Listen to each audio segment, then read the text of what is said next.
Number 1 ବିଛାକୁ କେବେ ମାରିବେ ନାହିଁ। ଯାତ୍ରା ସମୟରେ ବିଛା ଦେଖିଲେ ଅନେକ ଶୁଭ ହୋଇଥାଏ। ଯଦି ଘରେ ବିଛା ଦେଖନ୍ତି ତେବେ 8 ଦିନ ମଧ୍ୟରେ ମନସ୍କାମନା ପୂର୍ଣ୍ଣ ହେବ। ନମ୍ବର 2 ରାତିରେ ପିତା ଦହି ଶାଗ ଖାଇବେ ନାହିଁ ଏବଂ ପଇଡ଼ ପାଣି ପିଇବେ ନାହିଁ। ଏହା ସ୍ୱାସ୍ଥ୍ୟ ପାଇଁ ଖରାପ। ନମ୍ବର 3 ଘରେ ଯଦି ଚୁଚୁନ୍ଦ୍ରା ବାରମ୍ବାର ପ୍ରବେଶ କରେ ତେବେ ଶୁଭ ହୋଇଥାଏ ଏବଂ ନାଲି ପିମ୍ପୁଡ଼ି ମୁହଁରେ କିଛି ଦ୍ରବ୍ୟ ଧରି ଘରେ ଦେଖାଯାଆନ୍ତି ତେବେ ଶୁଭ ଫଳ ପ୍ରାପ୍ତ ହେବାର ସଂକେତ ମିଳିଥାଏ। ନମ୍ବର 4 ଯଦି କୌଣସି ଦିନ କୋଇଲି ଘର ଆଡ଼କୁ ମୁହଁ କରି ରାବ ଦିଏ ତେବେ ଶୁଭ ହୋଇଥାଏ ଏବଂ ଧନଲାଭ ହେବାର ସଂକେତ ପ୍ରଦାନ କରିଥାଏ। ନମ୍ବର 5 କୌଣସି କାର୍ଯ୍ୟରେ ଯିବା ସମୟରେ ଯଦି ବୁଢ଼ିଆଣୀ ଜାଳ ବୁଣୁଥିବାର ଦେଖନ୍ତି ତେବେ ଶୁଭ ହୋଇଥାଏ ଏବଂ କାର୍ଯ୍ୟ ସଫଳ ହେବାର ସଂକେତ ମିଳିଥାଏ। ନମ୍ବର 6 ଯଦି ଘରେ କୌଣସି ପକ୍ଷୀ କିଛି ଜିନିଷ ଆଣି ପକାଇ ଦିଏ ତେବେ ଶୁଭ ହୋଇଥାଏ ଏବଂ ଅନେକ ଧନ ପ୍ରାପ୍ତିର ସଂକେତ ଦେଇଥାଏ। ନମ୍ବର 7 ଯଦି କୌଣସି ଦିନ ମାଙ୍କଡ଼ ଆମ୍ବ ଖାଇ ଟାକୁଆ ଘରେ ପକାଇଥାଏ ତେବେ ଶୁଭ ହୋଇଥାଏ ଏବଂ ବ୍ୟବସାୟରେ ବୃଦ୍ଧି ହେବାର ସଂକେତ ହୋଇଥାଏ। ନମ୍ବର 8 ଘରର ଦକ୍ଷିଣ ପୂର୍ବ କୋଣକୁ ସବୁବେଳେ କମଳା ରଙ୍ଗ କିମ୍ବା ଗୋଲାପୀ ରଙ୍ଗ କରିବା ଉଚିତ। ଏହାଦ୍ୱାରା ବ୍ୟର୍ଥ ଖର୍ଚ୍ଚ କମ୍ ହୁଏ। ନମ୍ବର 9 ସକାଳ ସମୟରେ କୌଣସି ଜାଗାରେ ଯଦି ନିଆଁ ଦେଖନ୍ତି କିମ୍ବା ହୋମଯଜ୍ଞ ହୋଇଥିବାର ଦେଖନ୍ତି ତେବେ ଶୁଭ ହୋଇଥାଏ ଏବଂ 3ଟି ମଙ୍ଗଳକାରୀ ମଧ୍ୟ ହୋଇଥାଏ। ନମ୍ବର 10 ଘର ଭିତରେ ପୂଜା କରୁଥିବା ସ୍ଥାନରେ କିମ୍ବା ଠାକୁର ଘରେ ସବୁବେଳେ ପାଣି ଭର୍ତ୍ତି କରି କଳସଟିଏ ରଖିବା ଉଚିତ। ନମ୍ବର 11 ଘରେ ସବୁବେଳେ ସୁଖ ଶାନ୍ତି ବାତାବରଣରେ ରହିବାକୁ ହେଲେ ମୁଖ୍ୟ ଦ୍ୱାରର ଡାହାଣ ପାଖରେ ସ୍ୱସ୍ତିକ ଚିହ୍ନ ଆଙ୍କିବା ଉଚିତ। ନମ୍ବର 12 କେବଳ ଠାକୁର ଘର ଛଡ଼ା ଅନ୍ୟ ଘରେ ମହାଭାରତ ବହି ମହାଭାରତ ଯୁଦ୍ଧର ଫଟୋ ରଖନ୍ତୁ ନାହିଁ। ନମ୍ବର 13 ଦୁଆର ମୁହଁରେ ବସା ଯାଇଥିବା କଳସ ତମ୍ବା କିମ୍ବା ପିତ୍ତଳର ନ ହୋଇ ଯଦି ମାଟି କଳସ ହୋଇଥାଏ ତେବେ ଶୁଭ ଫଳ ହୋଇଥାଏ।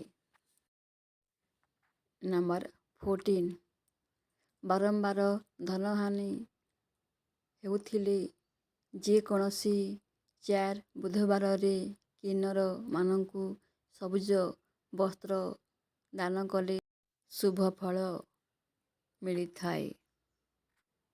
ନମ୍ବର 15 ପ୍ରତ୍ୟେକ ମାସରେ ଗୋଟିଏ ଥର ଦ୍ୱିତୀୟ ଚନ୍ଦ୍ର ଦର୍ଶନ କରନ୍ତୁ, ଶୁଭ ଫଳ ମିଳିବ।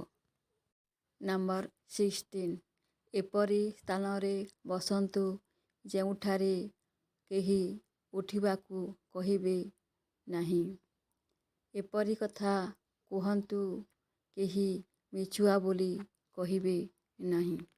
ନମ୍ବର 17 ପ୍ରତିଦିନ ସକାଳେ 2ଟି ନିମପତ୍ର ଖାଇଲେ ଅନେକ ଉପକାର ମିଳେ।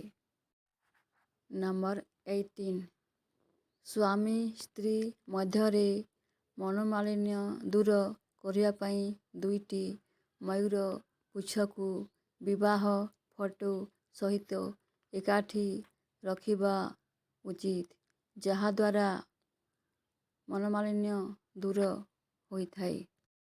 ନମ୍ବର 19 ଖରାପ ସ୍ୱପ୍ନ ଦେଖିଲେ ମନଦୁଃଖ ନ କରି ନିଦ ଭାଙ୍ଗିବା ପରେ ବାହାରକୁ ଆସି ଗୋଟିଏ ଘାସକୁ ମୁଣ୍ଡରେ ମାରି ଫୋପାଡ଼ି ଦିଅନ୍ତୁ। ନମ୍ବର 20 ସନ୍ଧ୍ୟା ସମୟରେ 2ଟି କାମ କରିବେ ନାହିଁ, ଖାଇବା ଏବଂ ଶୋଇବା। ନମ୍ବର 21 ଦୀପର ମୁହଁ ପୂର୍ବ କିମ୍ବା ଉତ୍ତରକୁ ରହିଲେ ଶୁଭ ହୋଇଥାଏ। ଦକ୍ଷିଣ ବା ପଶ୍ଚିମକୁ ରହିଲେ ଅଶୁଭ ହୋଇଥାଏ। ଯୌବନକୁ ଅଧିକ ଦିନ ରଖିବା ପାଇଁ ଗାଜର ଖାଆନ୍ତୁ। ସବୁ ପ୍ରକାର କୋଳି ଖାଆନ୍ତୁ।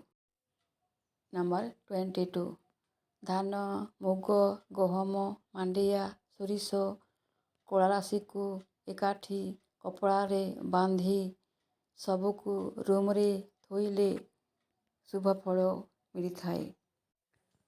ନମ୍ବର 23 ସକାଳୁ ଉଠିବା ପରେ ବିଛଣାକୁ ଅସଜଡ଼ା ରଖିଲେ ଶନି ଓ ରାହୁଙ୍କର ଅଶୁଭ ଦୃଷ୍ଟି ପଡ଼ିବ।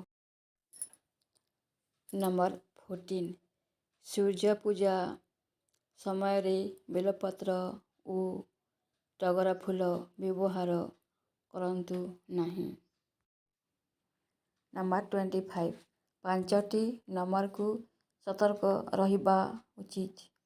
ସେଗୁଡ଼ିକ ହେଲା ନାରୀ, ନଦୀ, ନିଆଁ, ନାଗ ଏବଂ ନରେଶ। ନମ୍ବର 26 ଘରେ କେବେ ବି ଶୁଖି ଯାଇଥିବା ଗଛ ରଖିବା ଉଚିତ ନୁହେଁ ଏବଂ ଲଗାଯାଇଥିବା ଗଛରେ ପ୍ରତିଦିନ ପାଣି ଦେବା ଉଚିତ। ପୁରୁଷ ଓ ନାରୀ ଏହି କଥାକୁ ସବୁବେଳେ ମନେ ରଖନ୍ତୁ। ନମ୍ବର 27 ଘରେ କବାଟ ଖୋଲିଲା ବେଳେ କିମ୍ବା ବନ୍ଦ କରିବା ବେଳେ ଯେପରି କର୍କଶ ଶବ୍ଦ ନ ହେବା ଉଚିତ ସେଥିପ୍ରତି ଧ୍ୟାନ ଦେବେ, କାରଣ ଏହାଦ୍ୱାରା ଅଶାନ୍ତି ସୃଷ୍ଟି ହୋଇଥାଏ। ନମ୍ବର 28 ଘରେ କେବେ ବି ଦକ୍ଷିଣକୁ ଗୋଡ଼ ରଖି ଶୋଇବା ଉଚିତ ନୁହେଁ। ଏହାଦ୍ୱାରା ଅଶାନ୍ତି ଏବଂ ଖରାପ ସ୍ୱପ୍ନ ଆସିଥାଏ।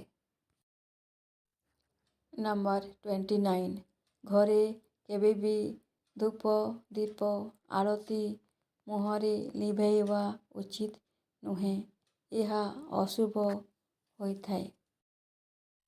ନମ୍ବର 30 ଘରେ ଶୋଇବା ବେଳେ ପୂର୍ବ ଦିଗକୁ ମୁହଁ କରି ଶୋଇବା ଉଚିତ। ଏହା କଲେ ଆଧ୍ୟାତ୍ମିକତା ବୃଦ୍ଧି ହୋଇଥାଏ ଓ ମନରେ ଶାନ୍ତି ପ୍ରାପ୍ତ ହୋଇଥାଏ।